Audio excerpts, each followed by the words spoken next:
When my best friend transformed into my worst enemy, chaos ensued. She wielded my secrets like weapons, leading to a dream job lost and accusations of betrayal. The truth? It was social engineering, not hacking. A key handed over at the DMV, a borrowed phone, her access was insidious. Documenting every misstep became my shield, guiding me towards safety as I navigated heartbreak with newfound vigilance.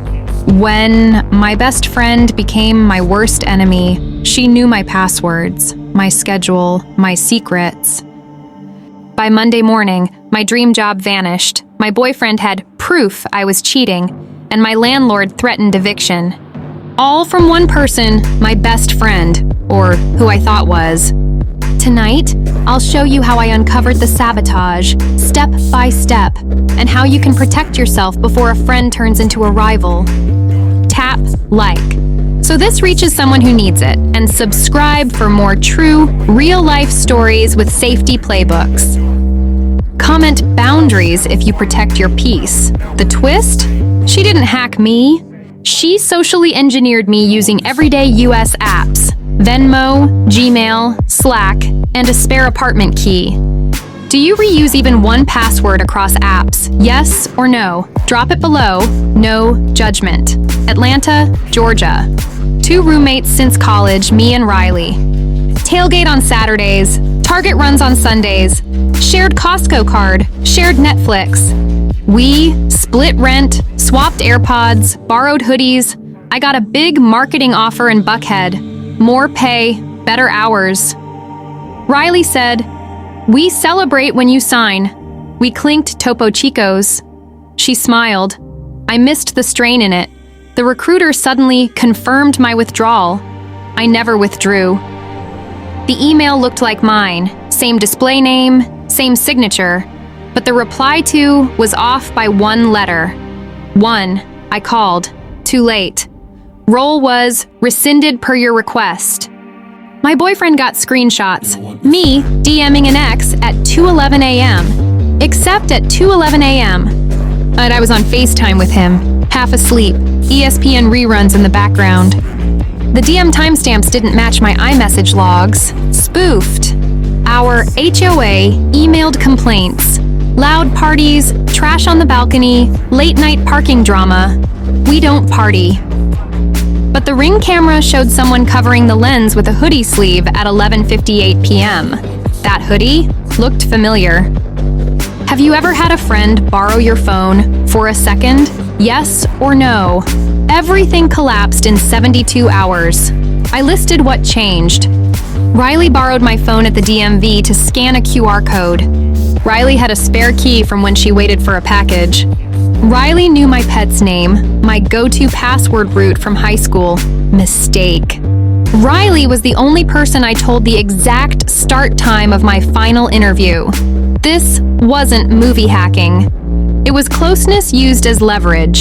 Shoulder-surfed pins, guest security answers, a Gmail filter forwarding my recruiter emails to a throwaway address, and a spoofed Instagram using my old username with an extra underscore. I called my cousin, a cybersecurity analyst in Dallas. His rules: don't confront yet, collect proof. He made me export Instagram data and check login activity. Open Gmail, settings, filters. Forwarding, there it was, a silent forward to a new address. Check my iPhone text message forwarding and email accounts. Audit Venmo privacy. Transactions set to friends. Bad idea. If a best friend betrayed you, do you confront or go quiet and document? One word, confront or document. We set a clean test. I told 3 separate stories, each in a different app with a unique detail. Slack DM to Riley. I'm seeing the recruiter at 10:30 a.m. at Starbucks on Peachtree. Close friends story on Instagram, Riley included. Finally signing at 11 a.m. in Midtown. Text to a different friend. Headed to 12 p.m.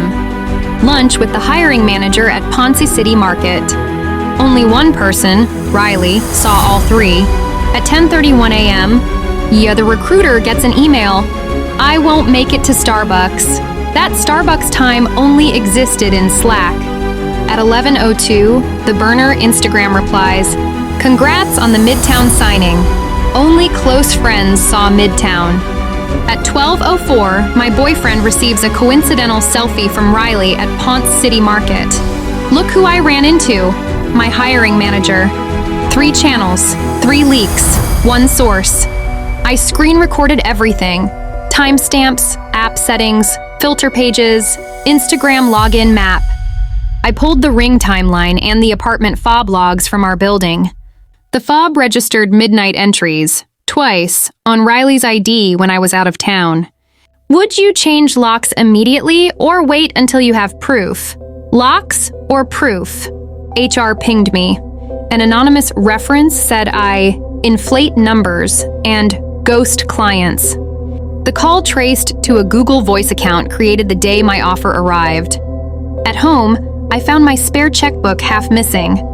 The HOA fines were paid by Venmo from my account. Memo, sorry again. Riley was overdrafted and behind on her car note. Jealousy plus pressure, sabotage cocktail. In a world of oversharing, establishing digital boundaries is vital. After dealing with identity deception and cyber harassment, the first step is documenting everything. Utilize tools like password managers, enable 2FA, and keep work and personal emails separate. Confrontation should be clear and firm, yet respectful. Always prioritize safety over familiarity. Remember, boundaries are your safety nets. Cherish and protect them fiercely. I didn't blow up. I scheduled a meeting with property management to review fob logs, then walked straight to the precinct to file a report.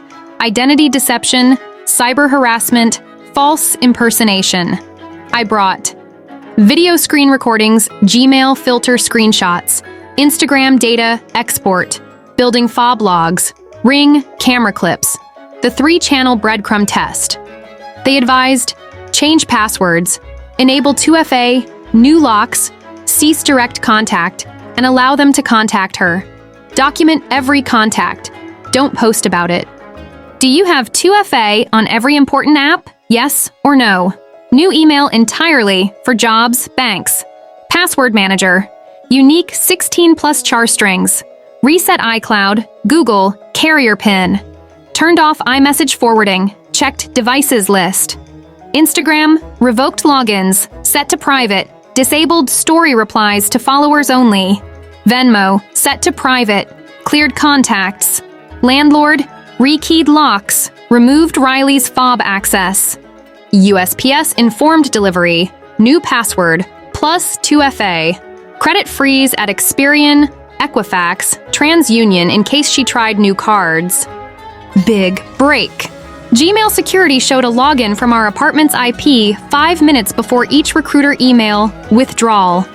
That IP matched the ring event at the door, the same time the lens got covered by a sleeve. And yes, the sleeve matched Riley's Georgia Bulldogs hoodie she wore every Saturday. With the police report, logs, and forensic timestamps, HR reopened my offer. The manager apologized and scheduled a fresh call. My boyfriend? He saw the iMessage and FaceTime logs. He apologized too. Friends don't need to guess. They know. Your routines, your tells, your unlock patterns. Boundaries aren't cold, they're safety nets. I learned the hard way. Would you forgive and forget or forgive and block? One word. I met Riley in the leasing office with a manager present. I kept it simple. Your fob logs put you here at midnight. My accounts show your IP and timing. There's a police report. Your access is revoked. She cried, said she lost control, asked to talk it out. I gave her the officer's card and the building's notice to vacate. No insults, no scenes, just boundaries. Police issued a formal warning pending the case. Landlord ended her portion of the lease. Job offer reinstated. New start date, new email only. I invested in a solid door lock, a safe, and 0 shared accounts. Therapy, non-negotiable.